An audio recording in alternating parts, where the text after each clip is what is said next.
presse, l'artiste de Soleil Wanga, Guy Van Bron de Bodina, est déjà ici présent. Et nous allons en tout cas commencer ce point de presse. Sinon, mesdames et messieurs, je ne suis pas seul. Je vais co-animer ces points de presse avec mon confrère Tony Koko Koutouala. Lui également, en tout cas, il a un mot de bienvenue à votre intention. Tony Koko. Merci Isaac Maï. Bonsoir à toutes et à tous. Bonsoir. Et je voudrais profiter de cette occasion pour présenter nos excuses pour l'heure à laquelle nous commençons. C'est également. Donc, au nom de l'artiste musicien Soleil Wanga et la maison Chetemba, nous présentons nos excuses pour l'heure à laquelle nous commençons cette conférence de presse. Alors, avec Isaac Maï, comme il a dit à l'introduction, nous sommes là pour parler de l'artiste Soleil Wanga. Il a fait pratiquement 10 ans en dehors du pays. Il est revenu avec sa belle voix et il continue à faire son travail d'habitude. Avec l'œuvre que vous allez écouter, il faut rappeler également que l'artiste vient à peine de réaliser aussi une étroite collaboration avec l'artiste Ferrigo Lachar de Poule, par exemple, en passant. C'est une idée de vocation également. Hein, une très belle chanson dans l'album Dynastie 2.1 qui a pratiquement 41 chansons, mais au moins il y a une chanson en collaboration avec Ferrigola, Soleil Wanga, avec sa belle voix également, écriture chinoise. Donc, il y a plusieurs questions. Soleil Wanga a beaucoup d'œuvres. Également, c'est un artiste qui nous a proposé une chanson telle que Allo, Allo, que vous connaissez encore, qui continue aujourd'hui à donner un énorme succès. Vous n'allez pas les tenir rigueur ce soir. En tout cas, au nom de toute l'équipe, nous vous disons merci. Je pense remettre la parole à Isaac Maï pour la suite de notre conférence de presse. Bienvenue. Merci Tony, et vous comprendrez que à notre extrême gauche, il y a le secrétaire général du groupe Pompom Osengo qui est avec nous, qui interviendra lorsqu'il faudra qu'il puisse intervenir. Je crois que pour nous donner d'autres détails, petits détails et consorts, il sera avec nous. À ma droite, j'ai les managers de la maison chez Temba et également d'autres organisations, mais ici, il est là en tant que manager et producteur de cet événement, de cet espace également, le village chez Temba. Donc, Dieu merci, Gana est avec nous. C'est avec eux que nous allons essayer de co-animer ce point de presse. Mais nous allons donner la parole à Soleil Wanga. Il est avec nous, je l'ai dit, 10 ans après. Un mot de bienvenue à l'assistance ici présente. Soleil. Bonsoir, bonsoir à tout le monde. Bonsoir. On a s'appelle mon évident, plaisir et ça qui est après Bambou le Vélé. À mon évident, à mon bande de gomme sous pour ça, on a Bambou, on a bande de gomme sous. Nasimananga, Baza, Bazo, Sadem, Salagitoko. Il y a le Bézate, plaisir et ça qui est dans le trouvé bino. Franchement, dans un instant. Et on a reçu là, on a eu merci. Merci, je vais encore rappeler à nos amis, tout à l'heure, Tony Koko venait de faire allusion aux chansons que Soleil Wanga a bien voulu nous donner, nous bonifier, nous gratifier pendant qu'il était encore dans le quartier latin avec Allo, Allo. Mais après cela, Soleil Wanga a fait, vous l'avez entendu tout à l'heure, Silio en featuring avec Modogo. Il y a également écriture chinoise dont il venait de faire allusion tout à l'heure. Il y a également Wadon qui est déjà sorti, ça fait belle lunette, ça fait il y a quelques temps.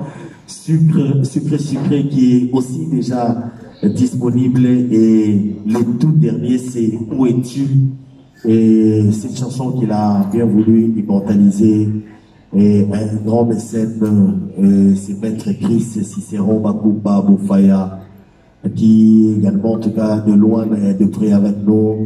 Il profite également de cette occasion pour vous saluer à tous. Donc mesdames et messieurs, nous allons tourner tout autour des œuvres de cet artiste musicien.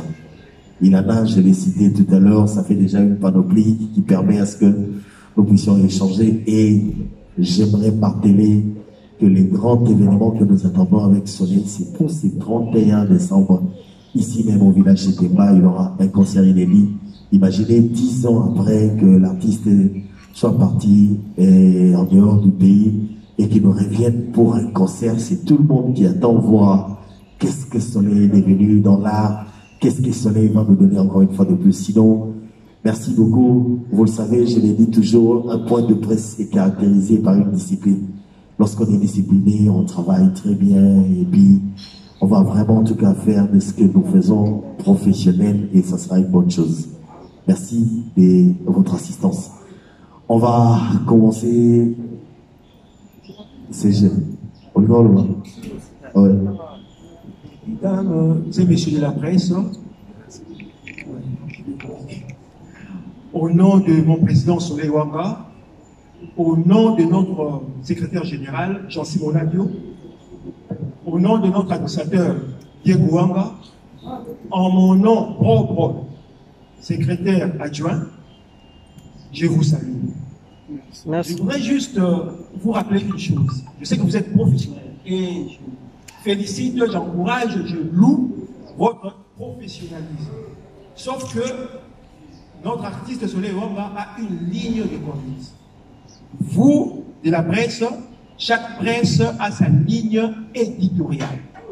Nous respectons vos lignes éditoriaux, mais je vous demande aussi de respecter sa ligne de conduite. Depuis la nuit des temps, Soleil Wanga n'a jamais été dans les polémiques inutiles. D'ailleurs, toute polémique a toujours été inutile. Alors, si vous voyez sa carrière, même à l'époque où les quartiers latins s'affrontaient à d'autres orchestres, Soleil Wanga n'a jamais été dans les injures, tout et tout. Alors, je vous prie seulement d'éviter des questions poussant l'artiste à toute à bordure, hein, de moment le bas, je vous remercie. Merci beaucoup, CG. Ça, c'est le travail de nos amis. Donc, on va voir ce qui est important, ce qui est intéressant, et puis nous allons vous donner l'occasion. Sinon, on va commencer ces jeux de questions-réponses. Soleil Wanga est à votre disposition. Glody Akin. Le micro est à côté, là. Vous vous présentez. Bonsoir, Claude. Glody Akina, c'est un Belgique. Glody Akina, Namona. On a deux questions. Question du boss Zali, laquelle on a le 31 décembre, où Zali activité, soit production de au Sana Congo. 10 ans après, au signe Beta Village chez Temba, où il y a l'artiste Léo Bazara déjà sur place. Là chez Temba, où il y a succès, il y a un arbre Bazara dans le Pierre. 10 ans après, aux zones publiques, mon côté Oyo. Au banner, on peut savoir du logo sur place, on peut savoir du logo dans le site. Question dans les alliés, on s'attend au communiquer dans le public, bah warrior, bah gaulois, bah villageois, tout public au baillet, puis soleil, on va quartier là. Question de question. Question de les alliés, où est la dynastie? Aux a parmi les artistes au baillet, maté, à Wenge, mais faire école à bénéficier de la dynastie. Lien musicalement, vous en avez fait. Merci. D'abord, pour commencer, dans les artistes, c'est vrai, ça il va pour le bébé, Banda. Mais je pense que Mokilelo n'est comme il est là, réseaux sociaux, ils ont un côté mabé, un côté malam. Côté malam, ils ont que nous avons aussi quand les réseaux sociaux, ils ont souffert. Parce que nous sommes commencés à sauf on les chopes pour voter la Moutaza en Australie, nous avons ça à l'instant même. Donc pour nous retourner à la question à l'Ibosso, le public n'est pas s'attendre à la bango, et le public va mélomane à la bonne musique. Parce que pour nous, pas combo, les gens n'ont pas combo, mais nous avons la musique qui est solo, nous avons la bonne musique.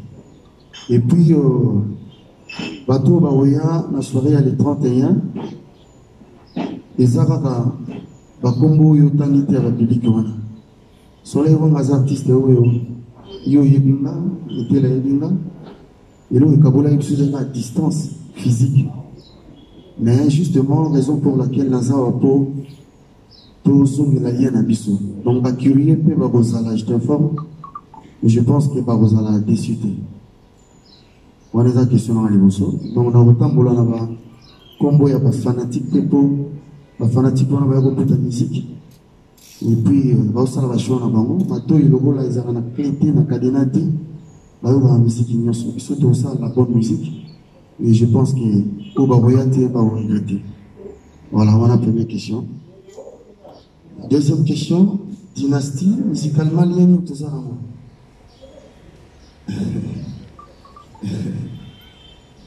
Bon, on a répété un mot. Pour moi, vérité change la longité. Vérité, à tous les moments, pendant 10 ans, nous allons avoir une monotonie.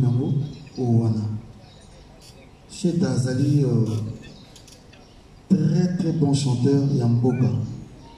Donc, grâce à notre travail, un bon chanteur, nous aurons plaisir. Il y a battle. Nous aurons boosté. Donc, nous avons moto à Yebi. Azali bosso nanga ngana yibi nanga te mais na santa question mutayi azali bosso nanga yeba osepela no lien musical na biso ezali lengi ya travail donc to sakana ki to zoki tampo to sisaka te to banaka na Zizi Sylvie bato le banaka kuna donc tout le monde a dit bango yaki mukusi brum nzembe vide ya kene na gauche na kene na droite. Totikali na mkema wana ya omoni abenga na dynastie projet mon kitoko au monde des obéta to yebi na écriture chinoise mais to vide pété nzaleza ka ils ont continué on a informé bino que na EP Maxi Simuel on a obimisa pendant que na binsa sawa to yebale sunze mususu battle mususu a besoin ya comme marquage de donc Togo Sangana Susuwana, chanson moro toujours dédiée à mon Iram, le grand maître choisi ma tête. Les 10 sont satisfaits de la réponse. Merci. Bonjour la salle. Bonjour. C'est avec un grand plaisir de mon le Soussou 10 ans après et nous sommes très heureux.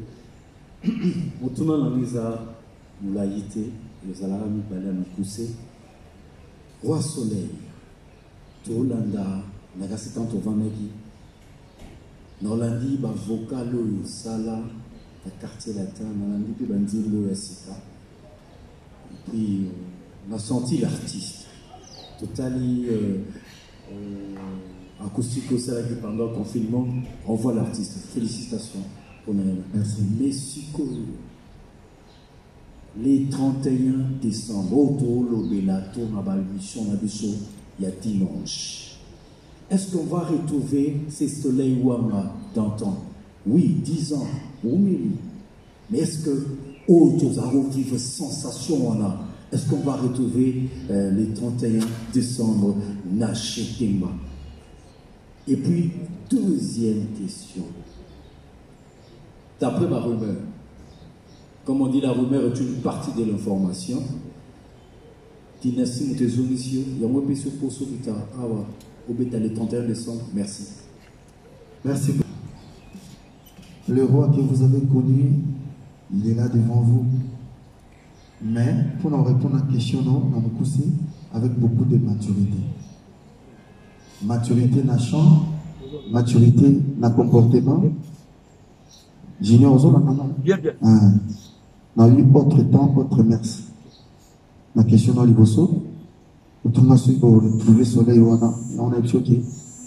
Le soleil que vous voyez devant vous aujourd'hui, c'est un soleil avec beaucoup de maturité artistique. Et puis, Navi, on a beaucoup appris. 10 ans, c'est belé. Moi, on a 10 ans, j'ai déjà moi, on s'est poli. On a eu petite mamie qui est Babima. Il y a 10 ans déjà, mais vraiment au soleil. Sur les dynasties des Oxima. Bon. Ngaïne Naza artiste vraiment. Déjà pour le padre, on a projet, il faut sentir que vous êtes valable. Il faut sentir que tu peux apporter, ou tu vas apporter, tu dois apporter. Parce qu'il y a Robin Mogate, soit il soleil vraiment, à Tikanaï, à Vananaï, à préférer bien à bateau, Bazali. Quand tu es une dynastie, vous sentir que Moutumogo a vendu vous sentir que Moutumogo a un temps. Donc, Navanarate, Ndebo Kanissa, je travaille. bato bazala na réseaux sociaux moko nanga oyo baya babone nanga bamona akenaka plus na studio ke na bale mosala na biso musique eza mosala oyo so ovandi evandi mais so otelemi etelemi dynastie eza projet moko bien me nga wana koloba na interview na nga ke naningi mokolo na koyaki nasukaka na émission mama na biso mami elela te me naya mpo nasala rencontre na bamélomane na nga soleil oyo avandi awa agréa basere anoirite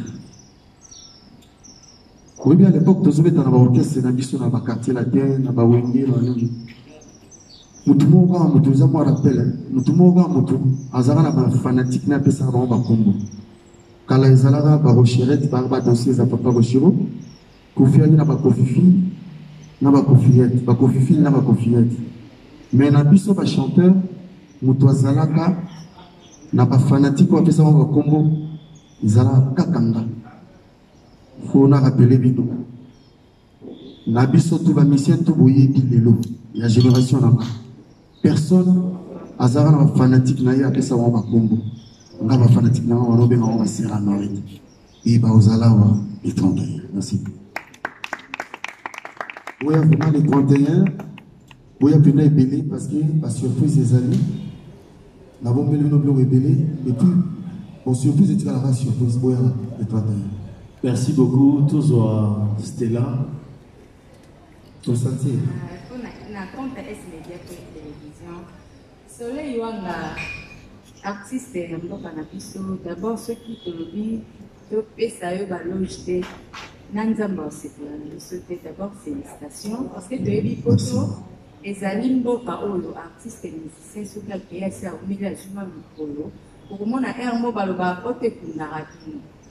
Quand tomoni yo oye en forme, c'est-à-dire dans le ballon musicalement, artistiquement. Album na yo eza bien, tout à l'heure que tu fanda tomoni ba clip, ok, bien habillé na ba clip, aspect ezali aussi. D'abord félicitations pour Nayambo. Merci maman. Motuna nanga eza moko kaka. Na monita moyembi, ozongisi remix ya drapeau blanc, pour na biso ba sera noiri. Drapeau blanc eza nzembo oyo oyembaki na yebi dekosetsa yo oyembaki logo ozoloba na langage ya bana mikie na kotala mpe clip Soleil Wanga azalaki mwana mokie sikoyo akomi papa me ntango oremixe yango ozongisi kaka meme langage nayebi te eza posible ka public no wana ka boyembelaka à l'époque motuna mosusu ezali terrain eza tellement miné ce que le vite le bon parce que au petit baptiste et ndenge na balbum na bango sur le marché. Merci maman Naïs Stella sœur Anoari tout moni junior moni sœur Anoari tout moyo danger basé belé mon avant donc merci la question à Liboso on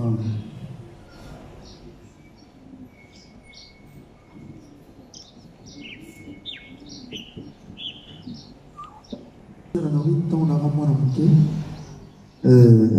tant que na remix na acoustique na biso on avait le choix du roi na zongela on a biso kaka ndenge ya bana mikie tant on a zali bana mikie po biso na basera na to ko la tiela moko donc ceux qui a changé le langage ba fâché beaucoup fâché mais neni yesusu a modifié on lisusu donc natika ya ndenge on a po tant on a to eba ko lobati donc tous ces souvenirs quand on a ndenge to on a eba ko lobati et puis ça œuvre alors donc c'est de modifier mon trop et au long moyen comme le et on a tika on va voilà et puis les 31 peu pour tika on va voilà et puis deuxième question c'est là qui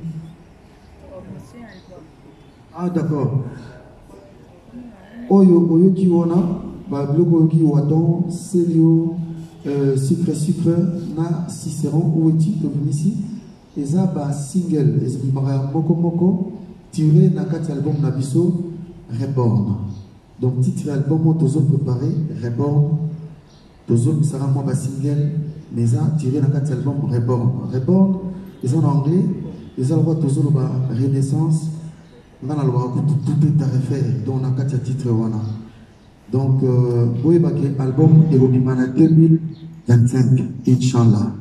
Mais en 2024, awa, nous avons kini boye, so nous avons souligné ce janvier, tu remis ça générique moko, titre nango, tu remis ça au fur et à mesure. Pour nous, nous avons une émission na bino, donc tu vas le capot, tu vas avoir des détails, tu remis ça tout à l'heure.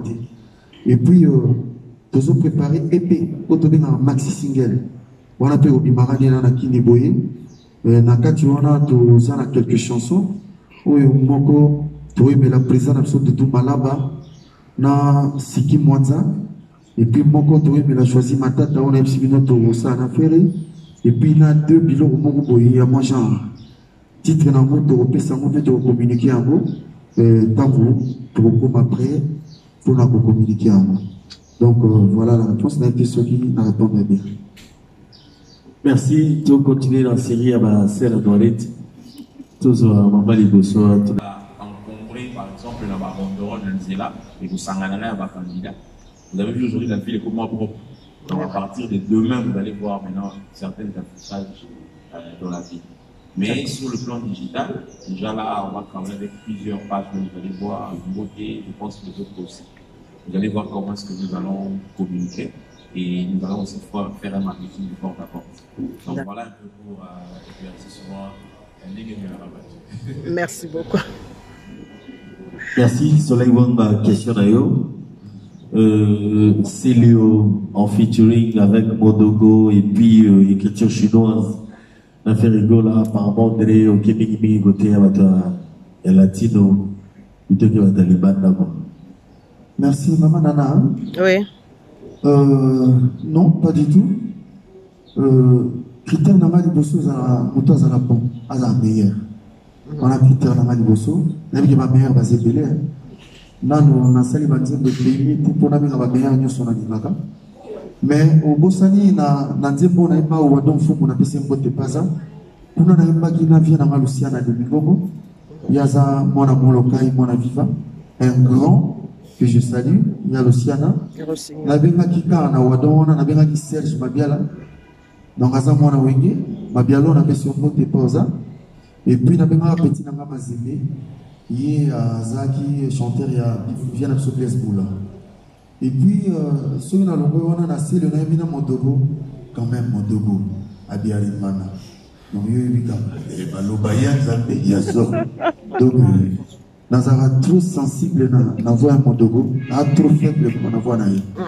Mais ceux qui ont le na Cicéron ou non pas de Cicéron na sucre Batubayembaki na kati ya bakero wana Gilio Nzao azara pa keste yemba na kati donc ngaba featuring na sisi nena noté oyo kinde oyo to ebimi déjà pone na wana kinyawa nazala ba mission bele pe na collaborer na ba gram na dévoiler na yeba na wemba na kina de la jeune donc na banzembo to bimisawa nazana trois vies na mambo boy na wemba na bango déjà na l'artiste qui est le Gobima. Nous avons un jeune frère et Béli Babimia. Nous avons sœur Béli Babimia. Les autres dépendent de la collaboration à Bango. Ceux qui te solo bien et tout ça dans mon salaire. Donc, on est sur ça dans mon salaire bien. Tout collaborer d'une manière ou d'une autre. Merci. Merci beaucoup. Bonjour. Bonsoir. Bonsoir, Moukantombolo. Voilà, c'est Bogard de la presse. DG à Moukantombolo Télévision. Nous avons trois questions là pour poser sur les rangs. Première question. Puisque là c'est défoulé. Là c'est défoulé, première question, d'abord par rapport à featuring, Bossalina Ferrigo, la bien sûr, Polandayo, Nego Votuboloba, le billet. Les Amalali Bosote Boyimba Naï, Boyimba déjà n'a cessé sa vie, n'a cassé la terre. Mais pourquoi, dans la écriture chinoise, pourquoi qu'elle va dire qu'elle le billet était, où est-ce combat à Kanji? Faire rigoler la zone, ça le billet, il faut que il faut que ça en appelle ma chambre. Oh, il faut que quartier la terre. Ça va combat à Kanji. Ah, on est comme combat. Bon, Moukantombolo.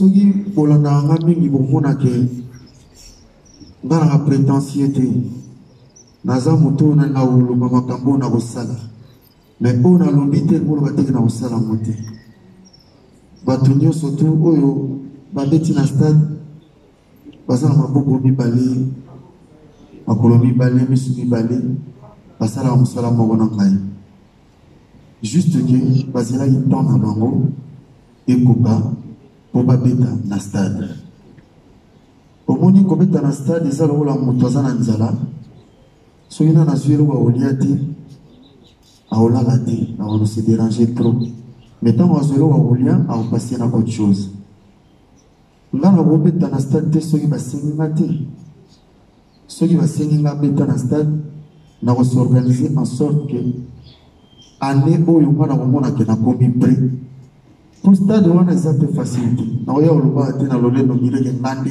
naobeta ngo te c'est une question d'organisation de sponsor production makambo nyonso tu oyo avandi awa aza pena noko takosobe sans prétention makambo nyonso tu oyo bokokamwa ekosala malamu topesaka ata na temps topesaka kaka ata na nga nde navandi awa na kiti oyo ebele bayebeke nakoya na nga te et puis même soki na ye naosubaka na baémission vite fait naleki nazongi nde namonaka balingi ebele basalaka monana nayeba masina mosusu basalaka 43 tours Kinshasa Paris Kinshasa Paris Kinshasa Paris mais tour kaka donc na ndenge mabe te kobangelaka nga trop te oyo le roi makambo nyonso tozana besoin tosala soki bino kodeside bamélomane badeside tokosala yango kaka voyage ya poto voyage ya poto donc en fait mpona makambo ya stade eyalika temps topesa ta na temps bato nyonso babetaki stade so il y a 10 ans passés bazali sûreté bakobeta yango mais au fur et à mesure azokende na soutien na bino ya bamélomane ya banani yango topesaka force na basponsor donc j'ose croire voilà rien n'est impossible quelle que soit la durée de la nuit le soleil apparaîtra alors avant que na combat cage olobi na makambo bapoto soki baporte parole bakokokinda mpona azala mokuse tout est possible à celui qui croit tout travailler kaka tout travailler kaka yango na ye na Kinshasa na ye mpenza kotravaille nakomaki vendredi depuis nakomaki vendredi na na pemiti naza kutu grippe mais nazokenda gauche droite mpo mosala nde oyo nga na vivaka nango yango oyo epuis nayeli nde yango donc oyo eza priorité non namoni papa na nga na mama na nga te depuis nayaki nazaka na barépétition nakomi lelo lobi répétition lobi kuna émission lobi boye père na nga kutana ndinga Jean Gabi Wera grand prêtre Wera napesi bambote komone yango wana e na mère na nga mege tumba bambote fere père otikela nga te donc avant ekoma mbokela nga na ye na tobetani batole yango tobenga yango combacage merci mais ya quartier latin ah ya quartier latin mpe ezalaki ya combacage yo moni te yayaki célébé mais non annoncé mais sikoyo non annoncé parce que toki na moto abandaki koannonce bafrère wana komene grand mopa donc biso toya te toani yanoncelela na kati ya groupe ya bato so naozela babengi yo yaka aleko petit combacage c'est un peu ça motu kwatombolo mais zela siko combacage oyo tozoyembela choisi vous sentir. Merci beaucoup. Vous allez comprendre que tout qui est dans mon lit les autres côtés. Les alliés par rapport à temps au salut, Europe, la Sima. Et puis nous avons kaka lelo ba instrument na biso komaki. Donc lelo kaka donc tout type na naza beno furu yo bolo. Donc tout formula on a soir na maki kuna. Donc tous autres travailler, moi j'aime ce job. Au pénéra kwanga nanga. Na ndenge ba artiste ba mina sima bravo tozomona basala msala kitoko. Il faut pas le roi aye quoi. Donc tous allez à Boy on a misala. Léos. Ah nana ganyaki. Ah babina nana ganyaki. Bon siko ne to beta yo mo ko tombola tomboli kaka ngabo. Allez c'est internet. Justement en tout cas quant à nous dès tous ça boy combat cage bozoga combat cage na me vidété Au lieu de toquer sur notre pas choisir ma date à Iran, de continuer. Mais au juger, ce n'est pas à nous de juger. C'est à vous et aux mélomanes. Moi, je dis aux autres, on a moins beaucoup de monde qui a gagné. Si vous avez gagné, vous avez beaucoup de temps à micro. Non, ils sont tous là pour bien nous avoir plaisir. Et puis, dans le deuxième tour, on a surtout Kenda. On a le troisième tour. Le tour Kenda, on a tout qui est sous Nicolo Makassi. Voilà, merci Yannick. Ça sera la musique à rumba. Ça sera la pire à rumba. Donc, tu vas urbaniser Awa. Place où tu vas des rumba. Donc, voilà. Donc, je souffle ma côté en Anthony. Tout ça, moi, au rumba, qui inscrite dans le patrimoine immatériel, pardon. Il y a UNESCO. Donc, dis-toi que la musique n'a pas eu à rumba. Attends, parce que tu es oyo bo découvrir dans ba clip zoya mais to sala awa rumba na rumba kutu pona lo no to chachoiser des places to sala pire chacho ouais merci Marvin donc là moi gala mukie na ndara ba maman sur place au mona ba jo ba ya ba maman ba mo te ma panzi mais j'adore le jo pour maman na ya donc Badjo, na ba fan na Badjo ebele, de toujours temps collaborer. Les ans na poto, les ans awa, na bena Badjo maya ka bena faso tout bena. On a souhaité la femme na ni, zena benga madame, l'antana ni yaka noki. On a na ba ya tout na na apela ba ser tout. Na ba ser na na kontia ba on a kiti na bango. Binot, pour vous à la l'aise quoi. Très cher, va être très cher. Donc la question est aussi sur si c'est vraiment une inspiration, ceux qui